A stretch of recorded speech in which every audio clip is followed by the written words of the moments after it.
Have you achieved success and a high income, but still lack personal fulfillment and work-life balance? You're in the right place. Welcome to the Successful But Struggling podcast. Join us as Erin, Eunicia, Joanne, and Mim share transformative insights and practical strategies just for you.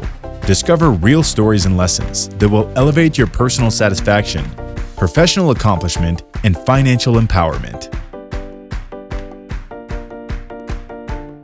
Welcome back to the Successful But Struggling podcast. I'm Mim Abby, and I'm here today with Joanne Sotelo, Dr. Joanne Sotelo, who is going to be talking with us about stress versus overwhelm and how they're related, what those differences are, because so many of us relate to those words.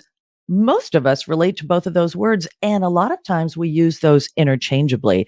And who better to address, are they the same? Are they related? Are they different? What do we do with them? Who better to address this than Dr. Joanne Sotelo, psychiatrist, who is a coach and works with professionals all of the time about tremendous stress and overwhelm. So Joanne, talk to us about stress and overwhelm and how are they related? Thank you, Mim. Such an important question because stress and burnout are words that are almost part of our vocabulary right now. When we're busy professionals, when we're successful, and then sometimes we're struggling and we don't know why.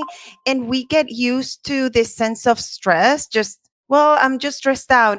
And then it starts trickling into burnout. And that's why we need to be very careful. So again, even though they're closely related, there are distinct differences in how we define it. So I would like to start there in defining them and pay attention also to what comes up for you in your definition of these words.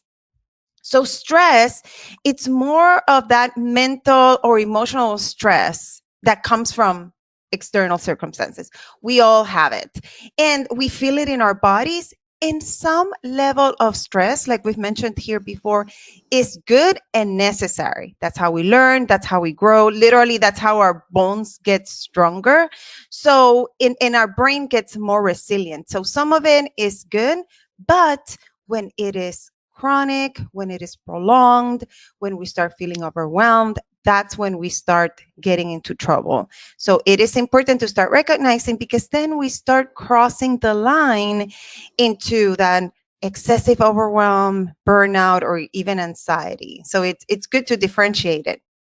And then burnout, on the other hand, is kind of like a more comprehensive problem. So it's a state of emotional, mental, and physical exhaustion. A lot of times we just think of the physical part, and we have to recognize that there is a huge mental and emotional component to this.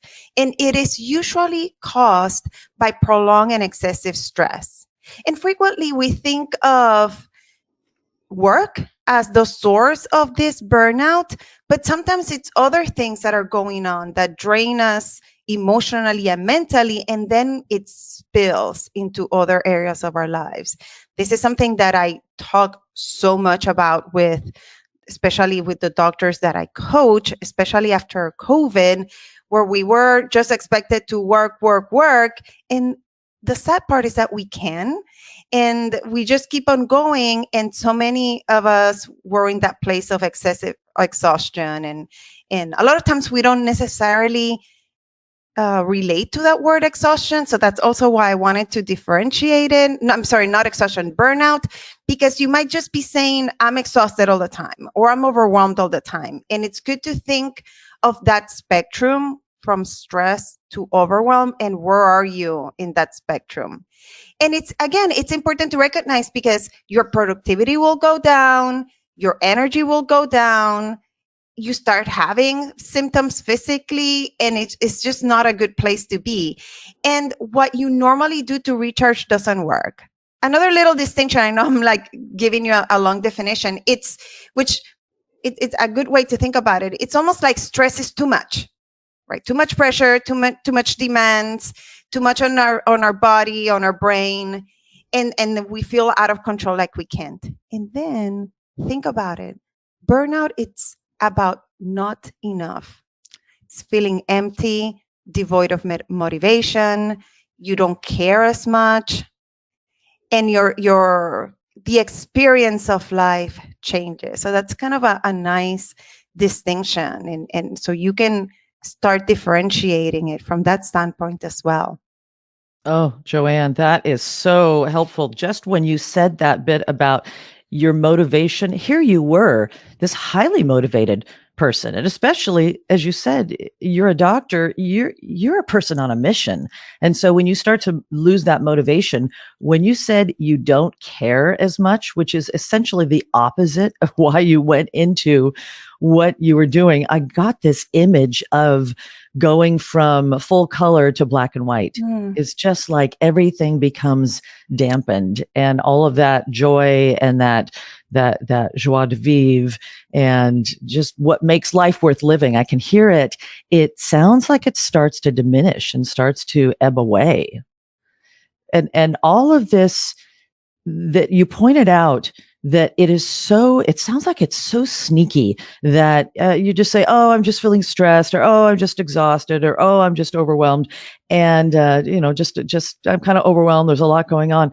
But if you don't take stock of the fact that you're saying it regularly, you've been saying it for weeks, for months, for years, then that's a warning. That's a like way overdue warning sign, because that sounds like, I know I originally asked you about stress versus overwhelm, and what I'm hearing is stress unaddressed can lead to that overwhelm, unaddressed then can lead to that burnout, and that has some real consequences mentally, emotionally, physically. Yes, and I love how you said that it is sneaky, because I talk about that a lot, especially when coaching physicians, because we're so good at just keep on going. It makes me think of one of my clients, and she's a surgeon, super good. She has really good outcomes. She's well known. People seek her out. And she was going to work. She was doing her thing. If you take a snapshot of her life, she was very good. She was working and doing all the things, taking care of patients. But when she would get home, she was always in a bad mood and having problems interpersonally. She felt awful physically. She was getting sick. And it took her the longest time to recognize, oh, I guess I'm burned out. It took us sitting and talking about what was going on for her to say, oh, I'm actually beyond burned out. This is, and she always tells me, I wish I had found you earlier, because it's, and going back to that word that you mentioned, sneaky, and something that we mention in this podcast a lot is the importance of awareness and clarity. And that is part of why we have to talk about these topics, because with awareness, it's not that magically things are going to go away. Life happens, circumstances are difficult, we're going to have thoughts and emotions related. But if we can catch ourselves early, if we're aware of these distinctions, we can do something about it earlier without feeling the shame or the guilt. I'm broken, I shouldn't feel this way, that a lot of us feel when we're crossing that line to overwhelm and burned out. So sneaky is a good word. Thank you for saying that. Oh, isn't that true? I mean, I've experienced that so much in my life as well, because I was taught to be have that stiff upper lip. I was taught you just got to soldier on. I was taught, okay, so here's the next challenge, and you've got to just tackle that challenge. And while that's a good thing, it sounds like there is a fine line. And that idea that we can't necessarily just sort of keep soldiering on when it starts to get ridiculous. So you got to take a different tack. Now, you've talked about a little bit about the signs and symptoms that, for example, this client of yours was going home and having trouble with her relationships and with her communication and interpersonally. And then ultimately she said, yeah, my health, and she wasn't connecting the dots. And it sounds like you connected the dots for her, which is so important. And I think it's typically that way, isn't it? I have found that in my life. Like, typically we wait too long to address things. And so it's so important to be aware of those signs and symptoms. What other signs and symptoms would you say, Joanne, that we should be aware of for ourselves, or even look at for loved ones? I am going to give you some very specific symptoms to look for in the stress and burnout. So you can tell the difference because they do overlap. And again, some stress, it's very appropriate. It is part of our language on a regular basis. And we still need to recognize when it's a little too much. So I'm going to divide those symptoms of stress into 3 different categories. So physical, think about it. How do you feel stress? And think about it for you. A lot of people feel that muscle tension, right? Like your shoulders are high, headaches are very frequent. You start feeling that sense of fatigue. It might not yet be that level of exhaustion, but you're just more tired than normal. You might have kind of digestive problems without getting too detailed there. Then emotionally, this is when your mood starts to change a little bit. I hear it a lot, that sense of irritability. I hear the word cranky a lot, which is so sad. And then kind of like you feel like your mood is all over the place. And then it can cross the line to even feeling that sadness, that excessive worry, and even a little bit of anxiety. And then behaviorally, we can have other symptoms too. It overlaps of difficulty sleeping, difficulty with concentration, changes in your appetite, a little bit of isolation that comes from, I can do this by myself. This is like even a little bit of shame. And then something that I hear so much about, procrastination. Procrastination can be a topic on its own for another podcast because it's something that comes up, but it's good to recognize it because it's not like we're lazy. No one here, if you are listening to this podcast, I guarantee you, you are not lazy.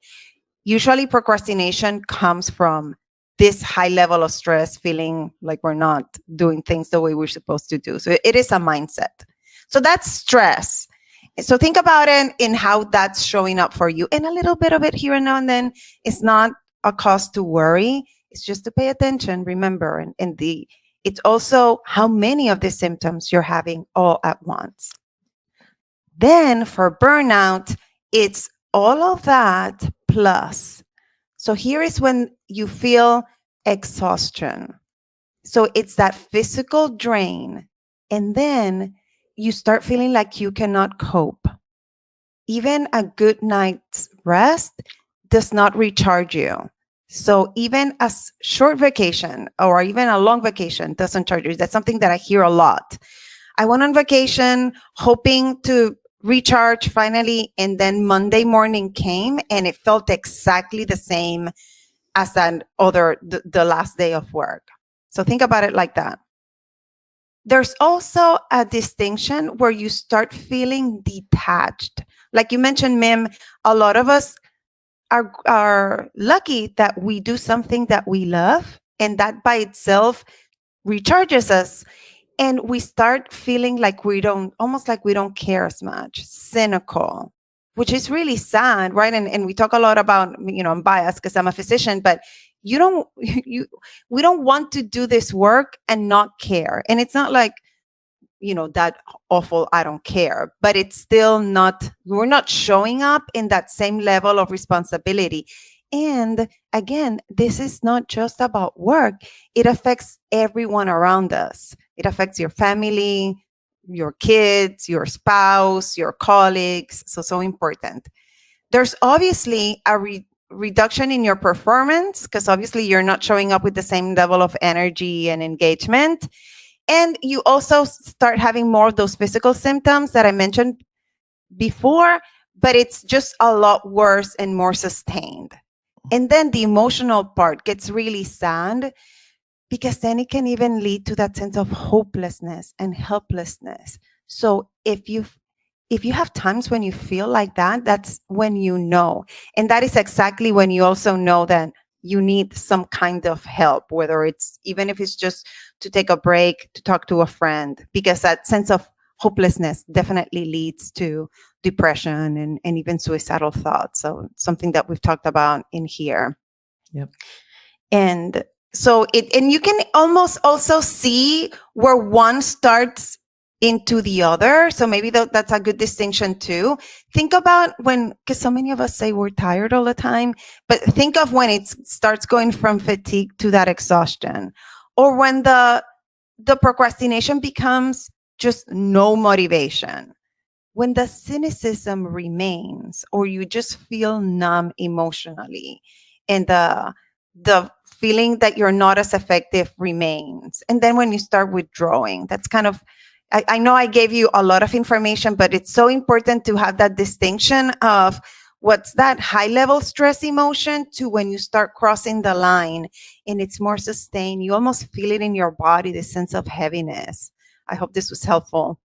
Oh, Joanne, this is amazing. This distinction between stress and burnout, and that line, we keep using that word, that sneaky line. And I had already mentioned that I know that we tend to just let things go longer than I know I can just figure it out. I know tomorrow will be better, or we just sort of soldier on, or we ignore it, and how it can lead to, actually, I did note you talking under stress, the procrastination piece, and I have never procrastinated it ever in my life. So I really have no idea what you're talking about.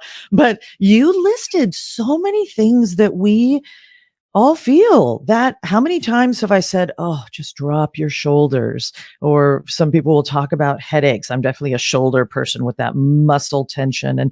And that I've heard so many people, it sounds like you have a lot of patients talking about being cranky, and cranky is a symbol. It's a sign of something going on. So all those little things that we say, that's normal. And we go to these, I was going to say sections of the bookstore, but just maybe as we're looking online at different podcasts or literature and resources, and oh, I'm a procrastinator. But what is that really saying? So those types of things that seem just sort of normal, but they can unaddressed, they can so easily slip to that burnout side, where that you just feeling like you can't cope, that sense of detachment, this thing that was a passion for you in the past, and now it's this thing that you love, and you've got that detachment. You've let that isolation really slip into that sense of you're just keeping yourself on your own, and that hopelessness. It really sounds dreadful. It sounds dreadful. So this is so helpful for really looking at ourselves and thinking, what from these lists that Joanne had listed, what sounds familiar and what sounds like me, and who do I need to talk to potentially today? So what are the things that we can do? You mentioned, even if it's just reach out to a friend to talk to us more about what you recommend. Yes. And one of the things that we can do is exactly what we're doing right now. It's learning about these distinctions. And we're giving you general information, but have that sense of honesty with yourself and saying, how are these things showing up in my life right now? How do I feel stressed? How do I recognize when it's just this typical kind of day-to-day stress versus the stress that can start becoming dangerous and affecting your health? So that's number one, the learning about it, and kind of almost giving yourself a rating from 1 to 10. Where am I in that stress cycle? If 1 or 2, it's kind of day-to-day stress. 4 to 5 might be overwhelm. 9 and 10, that kind of burnout that leads to that negative path. So check in with yourself often. And then what comes next, of course, is early intervention. Because if you see yourself going to that 3, 4, 5 scale, you can do something about it. You can check in, take a little break, use your tools, talk to a friend. And then, of course, if it's kind of higher up, knowing that you might need more serious help. And we always talk in here about increased awareness. So this is kind of the big point here, is having this awareness of where you are and how do you want to feel and what needs to do. So, we always talk about, let's go back to the basics of our health. That's always a good place to be in terms of how are we sleeping? What are we eating? Are we moving? Are we getting a little bit of sunlight? So those are all important supplements. And then some kind of mindfulness, whether it's journaling, just breathing. I teach a lot of my clients just to breathe deeply, and how taking deep breaths, all you have to do is exhale for longer than how much you're inhaling. For example, if you inhale for 4 counts, exhale for 8, and that tells your central nervous system that you are okay. It just that can take you out of that fight or flight that our brain takes us. And then depending on where you are in that scale, then we can start looking into more specifics. Do we need to check in terms of your health? Do we need to check in terms of your work? And see where you can gain that sense of self and calmness. And a lot of times I talk about that, going back to awareness, that clarity of where you are, where you want to go, and what are the obstacles. Then kind of checking in with your values and your priorities at this time of your life. Because a lot of times we go about with an old agenda or old rules. Maybe what worked 5 years ago will not work right now. Again, checking in with your energy, not just physically, like I was saying, go back to basics, but what can we do to think just a little bit different and feel a little bit different? And this is where, that's kind of the base of coaching, some of the reasons why I love coaching. And then checking in. Are you suffering in silence, like we've talked in this podcast before? Are you in that horrible, toxic stress and you need bigger decisions? Can we do something to connect you to that brighter future? And lastly, which is so important, we need connection. Not just connection with others and your passion, but connection back to yourself and your dreams. It's a good point to know that we heal in the connection. Connection can be very, very powerful. And we talk so much about that loneliness and how loneliness can be detrimental to your health in the same way that smoking is. And knowing that connection, kind of dealing with that isolation that so many of us have, can be very healing. So that was a long answer there. Joanne, that's one to hit replay on several times, because you have just given us so much. So big picture, we've talked about the symptoms and the things to start looking at. Actually, we've preceded that by making those distinctions. And you just pointed out that a great place to start is to really be aware, is just that awareness piece, learning about the distinctions between stress and that leads to overwhelm, that leads to burnout. But what are the distinctions between them? And then you talked about the symptoms so that we can be aware of those symptoms. And then your recommendations, starting with learning about the distinctions, going on to those early interventions, whether it's just taking that break, just taking a walk around the block. And then a next level would be taking that vacation, taking that trip. And then, of course, when you need more serious help, you get more serious help, because it's so important to at whatever stage you are in terms of your stress or in terms of your burnout, at whatever stage you wake up and become aware and say, okay, something is off. There's something that you can do at that stage. And of course, the earlier, the better. And so I'm hearing that good life practices. I love that list of just starting with the list of, for looking at your sleep, and are you moving? Are you eating? Are you getting sunlight? The mindfulness. And what a great tip about take some breaths where you breathe in and then you breathe out twice as long as you breathe in, and the message that sends to your central nervous system. So much here, Joanna. There's so much more than that. But I took a mountain of notes, and I'm going to be keeping and applying these notes. So I'm so appreciative. Joanne, if you were to wrap it up, or if you were to say any last word of wisdom that you have for people, what would that be?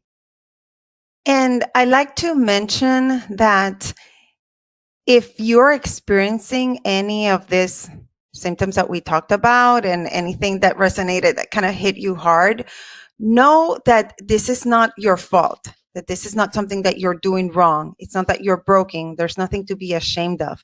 A lot of it is programmed in our brain since we were very young, especially those of us who are very, highly educated, very professional, because it's that attitude, like you were saying, of just work hard, just push through, be resilient. expand beyond what you can. No pain, no gain. And that is not sustainable. Can we do it? Yes. In short bursts, can it be helpful? Yes.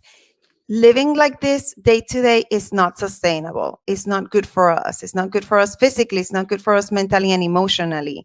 And that is a good place to be in terms of in our brain of, what can I do? And knowing that there is help of things that we can start almost unlearning to learn new tools. So that's my little words of wisdom there. Learning new tools, unlearning some old, as you say, programming and learning new tools. What a rich and productive and helpful session. Dr. Joanne Sotelo, thank you so much today. And thank you for joining us at Successful But Struggling. Stay tuned for the next episode of Successful But Struggling. And for questions and to reach out to Joanne and to learn more from her, just go to our website, successfulbutstruggling.com. And we'll see you in the next episode. Don't miss out on more strategies that will elevate you to new heights. Visit successfulbutstruggling.com now, where you'll discover exclusive resources and the opportunity to connect with each of us individually. There you can dive deeper into how you, too, can take your personal and professional game to the next level. And if you're serious about optimizing your results, take 2 quick steps now. Number 1, connect with us on the website. And number 2, tune in to the next episode.